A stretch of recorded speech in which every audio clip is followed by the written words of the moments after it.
You know, the Clippers really need to stop with this nonsense. You know, I'm sick and tired, and I know you guys are sick and tired of hearing me speak about James Harden and the 76ers. And really, I'm going to keep this as brief as possible. So the Clippers now are sitting here trying to, find picks and other things, amongst other things, to try to still find a way to get the James Harden trade to happen. Ty Lue was just interviewed on the NBA Jump, I believe it was, maybe a few days ago, and he was asked about the James Harden thing, and it was a lot of laughs and jokes and things like that. It was never no, we're not focusing on that. We're not focusing on that. We're focusing on our team, what we have on the floor.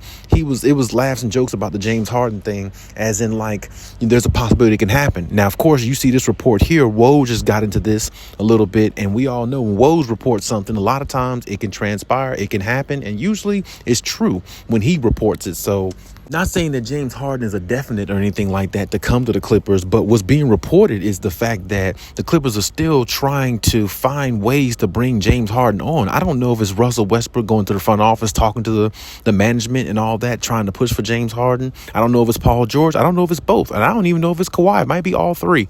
But my point is, I know they're trying to make everything to the point of being a solid team, this and that. But what the Clippers are not realizing is it doesn't matter how solid you are of a team. It only matters how healthy you are as a team going into this season and ending the season, going into the playoffs, being as healthy as possible. That's what really matters. Not all this other stuff in regards to getting certain players on the roster and having all these, household names on the roster. That's not really what it's about. You have enough talent on this team right now to go out there and win it, I believe. You just got to put the pieces together and stay healthy enough to do so. And I don't know why the Clippers is really trying to push for this James Harden thing. The dude is about washed. He does have a little bit of game left. He does have some momentum left in his game. I'm not going to say that he's completely washed, but I mean, what we've seen over James Harden the last couple of years, it's not really worthy enough of trying to bend your back trying to go get him. He's not to that level of a player as he once was.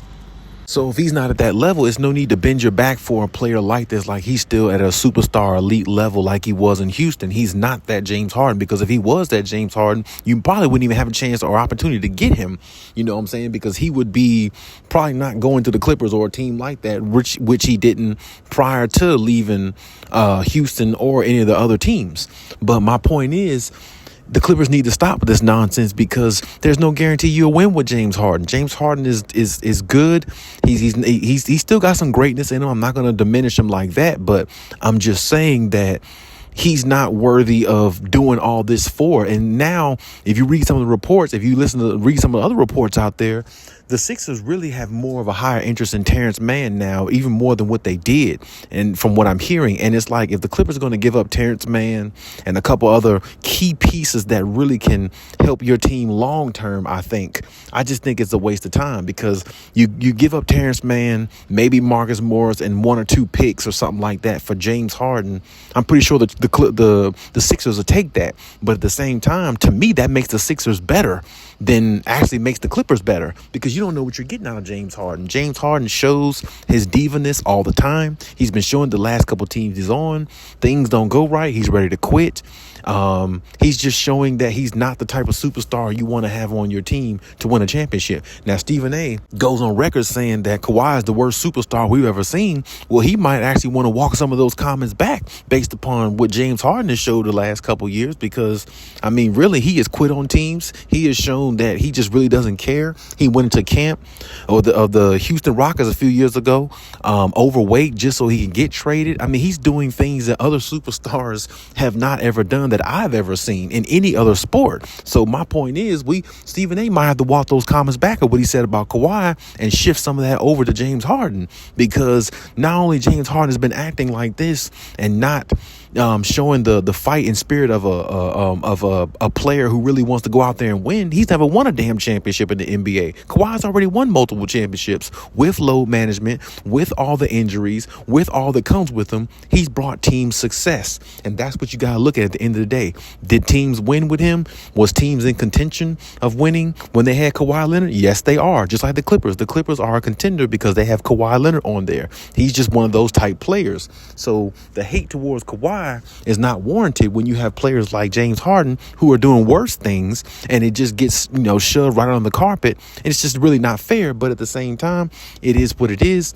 But that's the reason why I said I think the Clippers really might want to think about this before they actually go all in on this James Harden thing, because I think the Clippers organization, the top office, I think they're really willing to give up about anything to get James Harden, because this has been talked about all offseason. I've been talking about it. Other sportscasters have been talking about it, and it just doesn't seem to cease, because I feel like before it's said and done, we really actually might see James Harden on the Clippers, because it's too much talks about it. And then, as I said before, Ty Lue spoke on it in one of his interviews, I think on The Jump, about the James Harden thing. And it's like, it was all laugh and smiles and I don't know this, I don't know that. I mean, I just don't get it. Like I said, they're really trying to push for this guy more than what they need to. They have enough. I'd rather just roll with Russell Westbrook and have Terrence Mann as the backup combo guard. Now, Terrence Mann's not a point guard, but I mean, he's a combo guard. So he's played some point guard for the Clippers, like last year before Westbrook came, and he played pretty good with Kawhi and PG. You know why? Because he's built enough chemistry with them to understand what they like and what they do and what he needs to do when they're not executing at a high level. He needs to be more aggressive, go to the paint, play defense. And he's shown that he could be like a two-way player too, kind of. So, I mean, losing Terrence Mann and what he gives the Clippers, I don't really think that's the way to go. Now, you want to give up Marcus Morris? I personally wouldn't probably even give him up too much for James Harden, just because I'm not a big fan of James Harden. I respect his game. I respect his superstar status still because of his household name, but his gameplay, his attitude, and the way he carries himself, and the fact that he's always choked in big games, you can miss me with James Harden, to be quite honest with you. I respect the fact of what he's done as scoring titles, MVPs, things like that, but none of that means anything to me if you don't have a ring on your finger, which is a championship. That's just how I look at things. You might look at things different, but either way, I respect it. But I think the Clippers need to scale back on this one, not worry about it, focus on the team they have, and go forward with this, because you don't want this distraction in the locker room.